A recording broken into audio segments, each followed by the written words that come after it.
Welcome, everybody, to another episode of Bases Loaded right here on OTF. I'm Blake Munroe, where I'm joined each and every week by CJ Vogel. And CJ, this week we got a special guest, former Longhorn Ben Johnson, who's joining us. We're going to talk to him a little bit. Jeff will be joining us again next week, and we'll go back to that normal schedule. But Ben, I mean, you spent 3 years on the 40 acres, but I want to go back before that.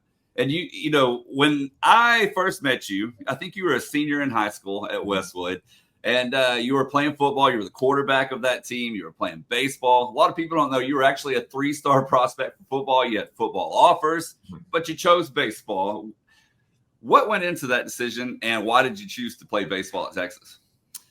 Yeah, I think just looking back, when you're a high school athlete and playing multiple sports, it can be very stressful to figure out what's going to be the best path for you. You have a lot of people in your ear telling you that you should do this, you should do that. And at the end of the day, I felt like when the University of Texas offers you any sport, you cannot say no to that opportunity. I think if you look back at my athletic journey starting in high school, I really did want to play football.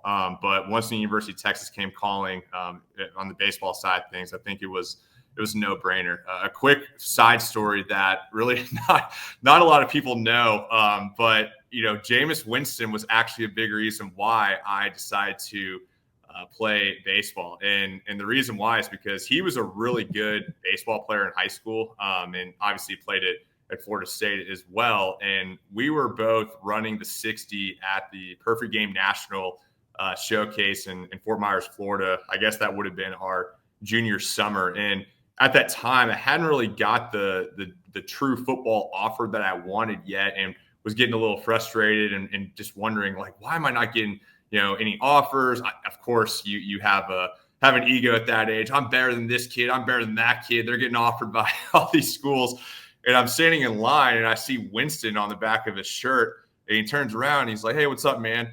And I look at him, and I'm not looking at him like this. I'm having to look up like that. And at that point, I realized that, okay, this is what a 5-star potential number 1 overall draft pick looks like for the position that I want to play.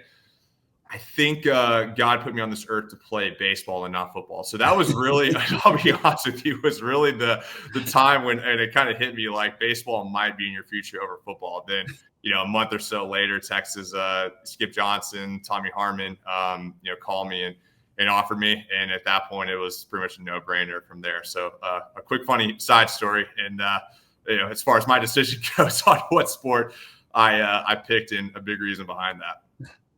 So you get on campus. You were just looking at the quarterbacks too. So yeah, imagine what the defensive line and the linebackers were looking like. So yeah, well, it's funny too, because I live in Nashville, Tennessee now, and I've seen a couple of Titans players, and our guy T Sweat, repping the horns up here in Nashville. He was getting on an elevator when I was getting off, and I saw him with his necklace on. It said Big T, so I knew exactly who it was, on top of just how big of a human that is. And I'm just sitting there thinking to myself, if that guy tackles me, I'm done. Like I'm going to be in the hospital for the rest of my life. So I'm glad I could wake up in the morning and not have too many aches and pains like a lot of other guys that play football do. So I'm blessed that I think I made the right decision for myself in the end.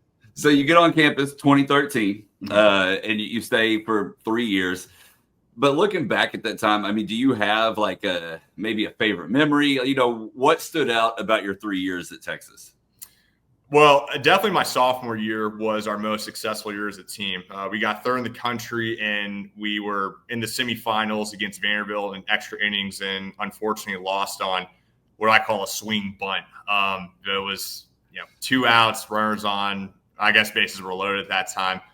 Hit a little dribbler to CJ Hinojosa, our shortstop, and just wasn't able to make the play in time. But I don't think any shortstop was going to make that play. It was the place in the perfect spot. So essentially, we were one inning away from playing in a national championship. And I think just looking back at that team, it was an unbelievable experience to get to not only just get to Omaha but make the run that we did. But I think that really the coolest moment that I ever had on the 40 acres was when we got to play in a super regional against the University of Houston. We were a 2 seed that year in the tournament, and we were in a regional with Rice as the 1 seed. So we were playing at Rice.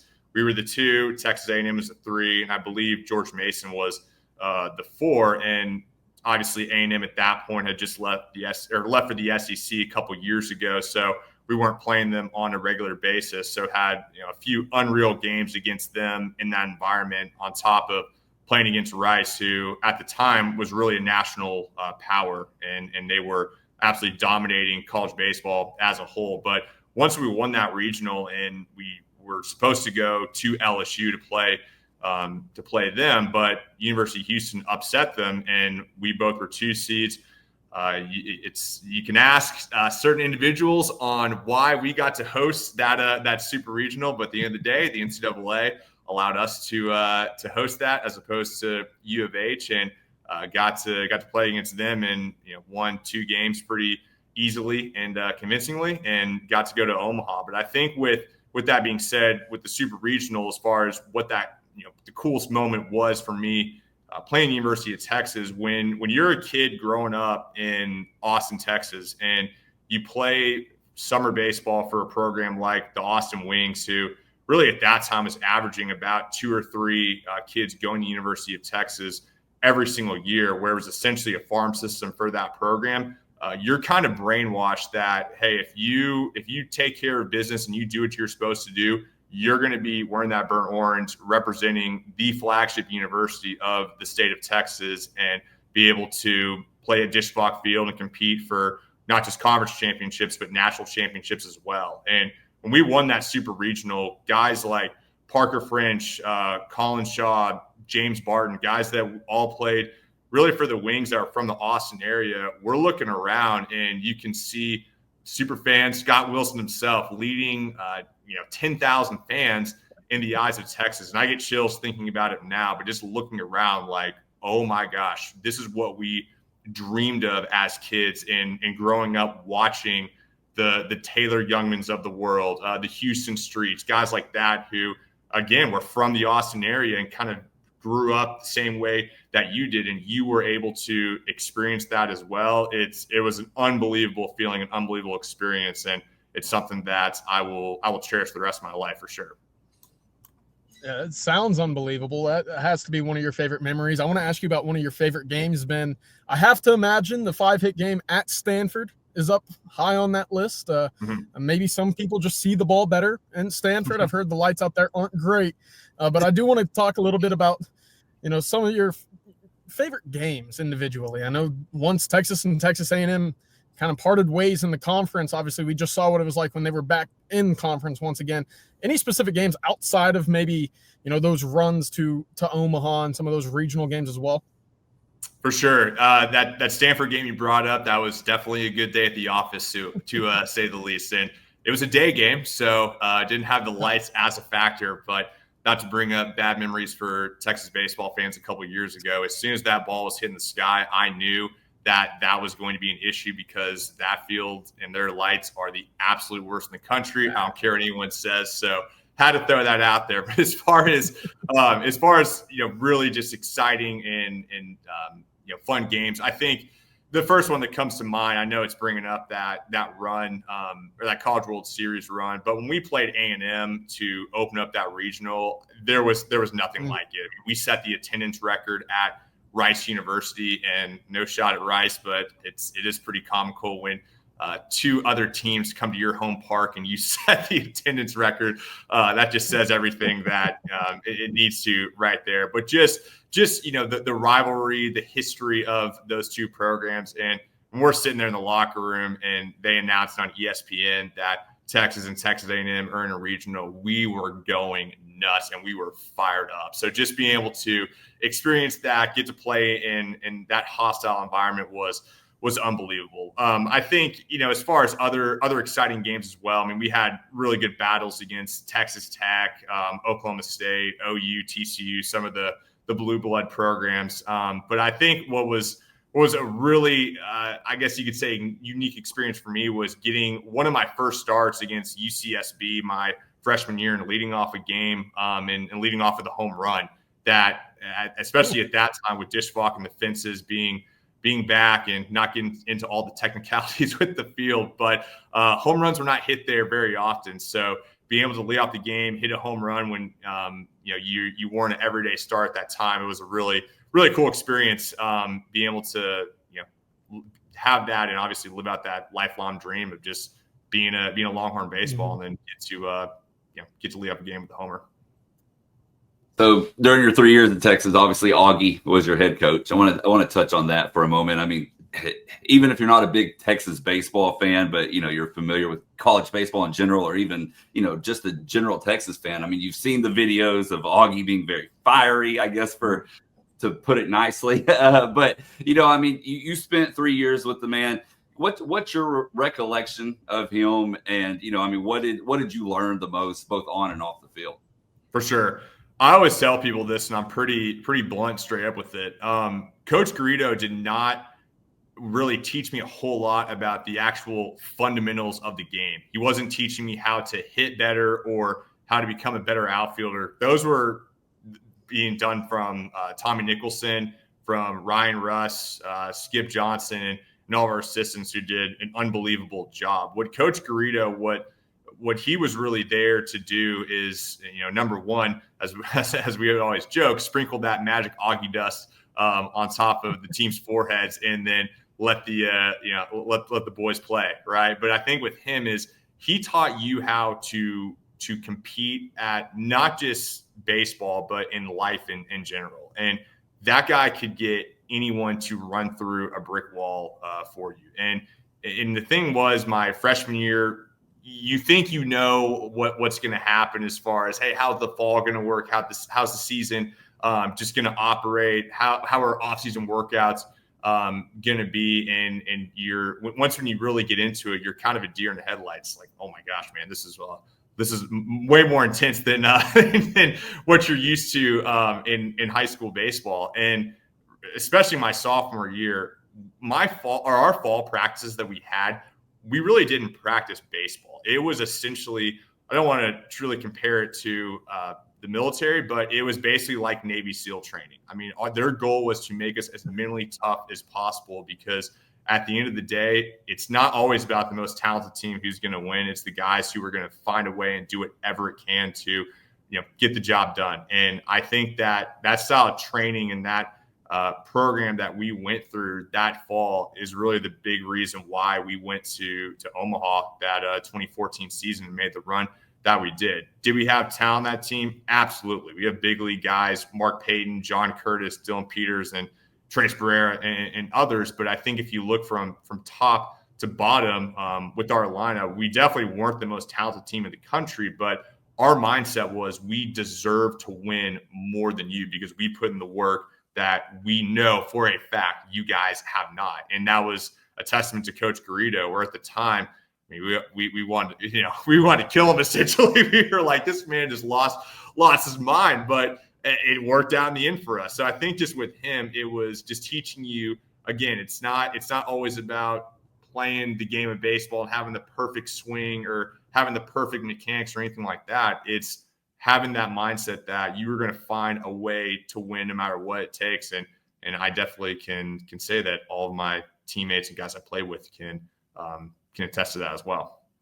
May have lost CJ there. He looks like he had some technical difficulties, so I'm going to take him out. He's on the road. For those wondering, by the way, he's on the road looking at recruits. I'm guessing his connection dropped. Oh man. So, I mean, you've played a lot of baseball. I want to know, from a player perspective, let's look at this year's team. I mean, what are you seeing? What do you like? What's impressed you? What are your thoughts on the Longhorns this year? Yeah, I mean, obviously they are a extremely talented bunch. You're not the number one team in the country, and I know every poll has them ranked, I believe, anywhere from 1 to 5. It varies from poll to poll, but the bottom line is they're a top 5 team in the country. And the turnaround that they had from last year to this year with Coach Nagel and that whole new staff coming in is really remarkable. And you sit back and watch them, it does kind of remind you of that 2014 team where they're extremely talented. And let's not sugarcoat that. But from a mindset standpoint, you can tell that those guys are super gritty, and they are one of the most competitive teams that we've probably ever seen at the University of Texas, at least in my lifetime. And I think all the close games they've played can attest to that. Every single game, it seems like that they are just finding ways to win. And whether it's the pitching, whether it's someone hitting a walk-off home run, they're truly doing it from an overall team effort. So they got all the pieces to not just make it to Omaha or make a run. I mean, they have a national championship caliber team, in my opinion, with the talent and just the overall mindset as well. And on top of that, when you don't have your projected first-round draft pick, former Big 12 Player of the Year in the lineup, your Friday night starter has unfortunately been sidelined with a shoulder injury for the rest of the season, and you're still sweeping top 10 SEC opponents, that says everything right there. So they have been a ton of fun to watch, and you can't give enough credit to Coach Schlossnagle and that staff for what they've been able to do to turn this program around in such a short amount of time. Yeah, Ben, I wanted to kind of double back on that. I know I missed a little bit of that last question, but that 2014 season was fun, right? That 2015 season, a lot more ups and downs, but there was one team in the Big 12 that kind of had things figured out, and that's a 50-win TCU team led by Jim Schlossnagle. When did you know, okay, that team up in Fort Worth has a pretty darn good coach? They're going to become a pretty good program. And then can I get your initial reactions to when you found out that Schloss was also going to be the head coach at Texas for this year? When I first realized how good of a program TCU was when they had Brandon Finnegan, Riley Farrell, and a few other guys I can't think of off the top of my head that did not throw a pitch below 96 miles an hour when we played against them. So that said it all right there, that, oh my gosh, this is different. So that's honestly when I knew. And I think that my time at the University of Texas playing against TCU, I'm pretty sure we were 1-8, if I'm not mistaken. They were unbelievable. And from top to bottom, all across the board, they had the pieces, to win a national championship. It seemed like year in and year out that way. As far as when I found out that Coach Schlossnagle was going to become the head coach of the University of Texas, I think my reaction was is the same as everyone else. You obviously heard some rumblings and just on social media, and sometimes it's accurate, sometimes it's just complete smokescreen. But it seemed like the program was going to part ways with Coach Pierce, and once when that officially happened, they announced that in the media. I think it was the day before the national championship series, or the day of. The timing was a little strange. You are kind of sitting there scratching your head like, man, who are they going to go get? And you start, all of my buddies I play with, we're texting each other, especially college World Series coach at the time. So is Coach O'Sullivan from Florida? Maybe not. Is the guy from Florida State? Is Coach Backage from Clemson? And kind of going through all these things. And I remember that, Schlossnagle got thrown out there. And we said, there's no way. They just donated $80 million or whatever it was to A&M's new facility. He's about to probably win a national championship. So no shot that that's going to happen. Well, as you got through that series against Tennessee, and then you started to hear the rumblings, I think from Kirk Bowles was the one who announced it, that they're in talks with Jim Schlossnagle. I texted a few people that are definitely in the know that I'm not going to say who they were, and they said, get your popcorn ready. And I was just sitting back going, no way. There is no way it's going to happen. And then obviously everyone saw the press conference. Don't need to beat a dead horse with that. But the next day when it was officially announced, my jaw hit the floor. And all I got to say is if I am a fan of another school not named the University of Texas, I would make sure that Chris Del Conte does not get within a 100-mile radius of my university. Because if he wants your coach, he's going to find a way to get them. So I was as shocked as everyone. But when you start, peeling back the onion layer per se, it really does make sense with their relationship, meaning Chris Del Conte and Jim Schlossnagle. It's the perfect fit. I mean, what they were able to do together at TCU to build up that program, and obviously what Chris Del Conte did as just an overall athletic director to get TCU football at the level that they were at. It's hard to turn that down when you can work for an athletic director like that. And when you look at universities and how they're really successful, the term vertical alignment gets thrown around a lot with the president, with the board of regents, with the athletic director, with the head coaches. And I think that was true vertical alignment that way that just made sense. And Coach Schlossnagle, I guess at A&M, didn't necessarily have that with the athletic director at the time. I believe went to Ohio State. So it just was, a little murky per se. And like I mentioned earlier, when the University of Texas comes calling, that's a hard one to turn down. And I'm obviously biased, but it's again, a tough opportunity to turn down. Even when you're at a place like an A&M, like Alabama, wherever it may be, that's just a big time blue blood program.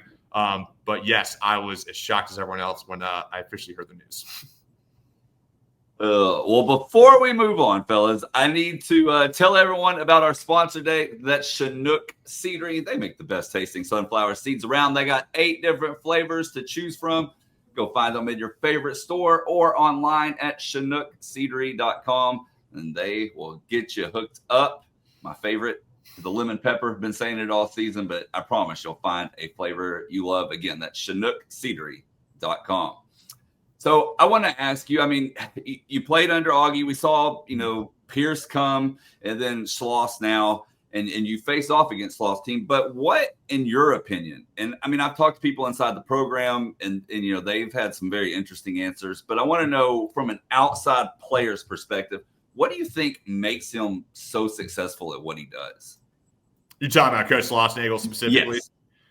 I think – it's really hard, I would say, for an outsider to give an exact answer on that, because I know a lot of times everyone seems to have an opinion on why things are going really good or why things are going really bad. And no one truly knows unless if you were in that locker room or in that coach's office day in and day out. But I think what with him is his attention to detail with everything. And I mean everything. And I'll give a quick story with him. So TCU was a school that I was looking at for baseball, and I was on a recruiting visit there. Tony Vitello was there at the time.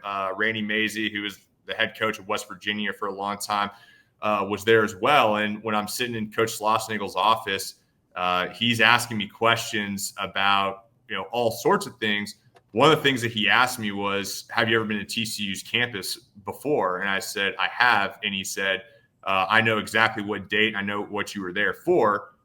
And I was kind of looking at him like, what's he talking about? He said it was for a football camp. Do you want to play football or do you want to play baseball? And I'm sitting back going, how does he know that I was at a football camp here like 2 years ago? And that would have been, I guess, in the summer 2011 at the time. But just from that point on, I'm like, man, this dude is on top of everything. And even buddies of mine that played at TCU, that's what they all talked about with him as well. Just his attention to detail to every single little thing. And it's not, again, it doesn't always go back to having the perfect swing or having the perfect mechanics. If you can, peel the onion layer back and really reverse engineer this thing, if you're taking care of business on all the little things that your coaching staff asking you to do, that's going to stack on top of each other and then ultimately just build on one another. You hear coaches like Nick Saban talk about the process all the time, and it really is true. And I think that's what with Coach Schlossnagle just stands out to him is his attention to detail with every little thing. And I saw him actually this past January at the ABCA convention in Washington, D.C. And I went up to him and said, "Hey, Coach, not sure if you remember me." And he said, "Oh, hey, Ben, how's it going?" And that to me is pretty shocking because I obviously played against him, right, for three years. He recruited me, but he hadn't seen me in a while. And typically I'm wearing a baseball hat when he sees me. And just the fact that he recognized me instantly and, knew essentially where I was and what I was doing, I was blown away by that. So those two stories about when I was getting recruited and recently just proves the point of, man, this guy is detail oriented, to say the least. And I think it is reflecting on, not just this Texas team this year, but even what he did at A&M to turn that program into a national championship contender very quickly. CJ? Yeah, well, I got one last one for you, Ben. Also on that Schloss staff now was a catcher back 2015 who was a freshman, a 6'3", 240-pounder, Michael Cantou. You got any good stories of Michael back in the day? And also, have you been able to chop it up with him now that he's, back on the staff on the 40 acres? I have not been able to catch up with him of late, but obviously see him at first base all the time when I'm watching the Horns play on TV, and glad that he's back in the 40 acres and he's able to be on that staff, because he's definitely a great guy, just not from a baseball perspective, but just the presence and just being an overall good human being. I think the thing with him, as far as a story, a quick story goes, him coming on campus as a recruit.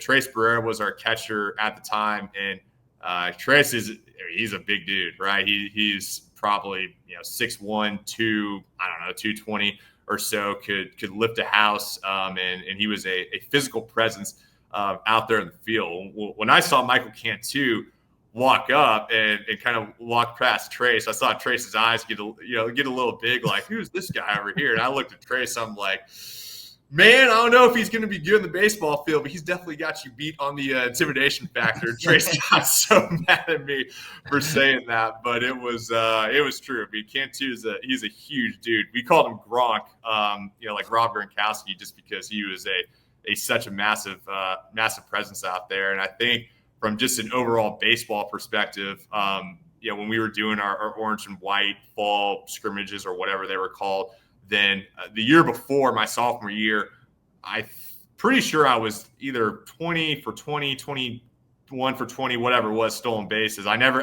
got thrown out my sophomore year. In the first inning, I guess I'm leading off the game. I get on first base and I tried to steal second, and Cantu threw me out from his knees. And everyone's kind of looking around like, all right, this is the guy who at the time, not anymore, I cannot run this fast, but I was a 6'4", 60 guy, never got thrown out stealing a base in the entire season. And this new freshman coming in just throws you out from your knees like it's nothing. Okay, that's gonna play in this league. So it was definitely eye-opening to see that on that end. But overall, Cantu's a great guy, and I'm glad that he's on that staff. Again, not just from a baseball knowledge perspective, but just he's an overall such a good dude, really, really humble, hardworking, and never has a frown on his face per se. He's always smiling, always happy, and has a great positive attitude, which definitely helps when you're going through rough times as a team for sure. Well, Ben, you've been so gracious with your time. Tell folks what you're doing now, how they can follow you, all that good stuff. Yeah, so I moved to Nashville, Tennessee about 15 months ago. So currently not living in the great country of Texas, as I call it, but definitely we'll be back in the future.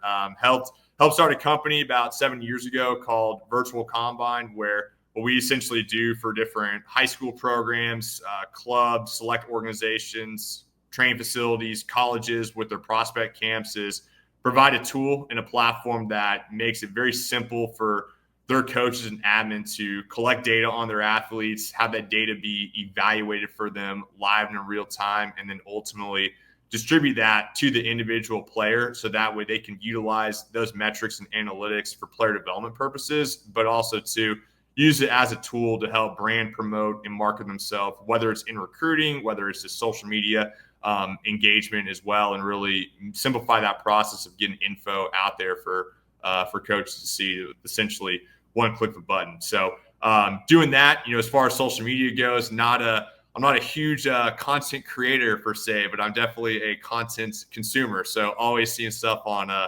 Twitter, or X as I should call it now, and Instagram. But Instagram is BennyJ_14. I'm pretty sure my Twitter's BenJohnson_14. I hope that's correct. I'm just thinking off the top of my head for what it is. But yeah, so if you want to see some some boring content on those, hey, come follow me. Well, thank you so much again for joining us. That's going to do it for today's episode of Bases Loaded. So for CJ Vogel and Ben Johnson, I'm Blake Munroe, and we'll see you next time.